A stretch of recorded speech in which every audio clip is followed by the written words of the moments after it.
I met Dan in college. We were roommates our sophomore year. I knew that he was in communications and I was doing theater, and so occasionally he would ask me to help him with some of his, like he needed an actor for something.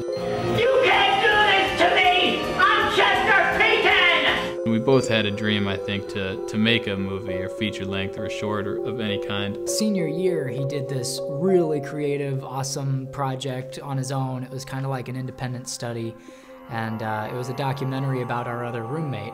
That was fun, and I got the bug to do more creative stuff after that. And I tried to apply to colleges for but I didn't have any experience besides TV news, and I kind of missed the boat on that. So I went into more production after TV news. At some point, while I was in Chicago to get my graduate degree in acting, I had this idea for a movie. And I had this friend that made movies in college. And I thought, let's make a movie. We'll just do a short thing at first. I've got this Skippy costume, it's already made. You'll just come up for the weekend, we'll let you crash on our couch, and we'll shoot this movie real quick on the streets of Chicago. We'll just go get the shots and put it together. It didn't really have a script, it was a silent film. And that's the kind of movie that I think he was more interested in, was the silent type films, those classical films. And Skippy Loves Chicago was kind of the first after college professional experience, let's go shoot something together and collaborate. It was fun to do, and that was our first real big collaboration, was that. And then from that, I believe Dan was on a bus one day. I was on my way downtown to do some street performance, and so I'm wearing this robot costume, and this guy on the bus stops me and says, "I'm doing a 48-hour film. You have an interesting costume. Would you like to be in my 48-hour film?" Probably the next day or the next week, whatever, he emailed me or called me and said, "You gotta do this 48-hour film thing. It's just like we did with Skippy, except they give you a character name and a genre and a line of dialogue, but we can do this, I think." And then the wheels started spinning, and all the ideas that you have, you start to kind of develop and push around. And so Man-Eating Dumpster happened, and we had success with that. And because of that success, we were given the opportunity to do another short film. What was that? A body? A body, ridiculous, that wasn't a body. It didn't seem like a body though.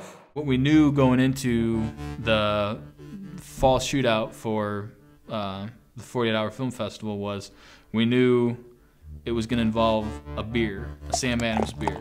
And we actually knew the beer it was going to involve, and it was going to involve a Old Fezziwig beer. So it was a Christmas beer. And so that just kind of pushed where our story was going. We did this short film called You're It, and I was covered in mud, and I came walking toward the camera. It's like, "I'm gonna get you, Stanley." And Joe's like, "Oh, instead of mud, let's make that blood." And so our next short film, I'm covered in blood, I'm the janitor, and it kind of evolved from there. And he called it the Cadaver Lab, I think. So I had this idea of Dan being covered in blood, and it was going to be a 3-minute movie, and we had to be in a bar since it's Sam Adams. That was the location we decided we were going to try to acquire.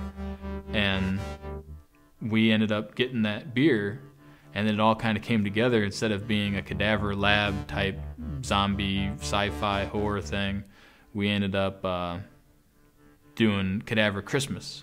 And I came on board to be the janitor in that, and we did this short film, and it didn't win anything, it didn't do very well, but I really liked the idea from it, and I said, "Joe, can I write a feature-length screenplay for this?" And he said, "Yeah, go ahead and write a feature-length script," because this wasn't the first thing that we've tried to write together. I have emails dating back way before this where we had this story that we were kind of developing in college, and once he went to Chicago, for some reason we kept developing this story and it just wasn't going anywhere, but we still emailed each other back and forth like it was one day going to go somewhere, and it didn't. It just kind of fell flat, and we stopped talking about it. And so I thought when he said, "I'm going to write a feature-length script to Cadaver Christmas," I thought, "No, you're not. You're never going to get this done." I wrote a screenplay and sent it to Joe and said, "Here you go, what do you think?" and he said, have you ever seen a zombie movie before? I didn't like any of it really, except for one part, and it was just this one little nugget in it that was just great. I said, I don't like any of this. I think we should just stick with the beginning of the 3-minute short and kind of expand on it a little bit, and then take this one nugget we got that you wrote for this first initial draft. And I wrote and I wrote, and I kept giving things to him, and he kept cutting them and giving them back, and it seemed like it took forever, because it did. And we went back and forth, and it was like that for a while because I still wasn't invested totally in it. But then it started to develop, and I started to get more into it, and I was more excited, and I really didn't have anything else going, and I was getting tired of doing the short films. I wanted to do a feature, and I was gung-ho about doing this, and Dan was going to do the initial grunt work on it. Joe pretty much wrote the bad one-liners and some of the action sequences, and I'm a janitor. I never leave a mess unclean. And anything in the movie that has anything to do with friendship or forgiveness or the holiday season, that's probably my stuff.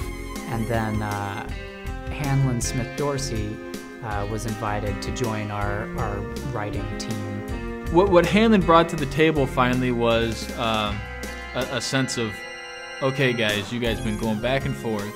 You know what you got at the beginning. You know where you want to go with it. And you know kind of some middle parts. Let's make an outline. And so I think when Hanlon made us make that outline, things started to roll better. 6 drafts later, we've got our finished script, so let's do this thing. Let's shoot it.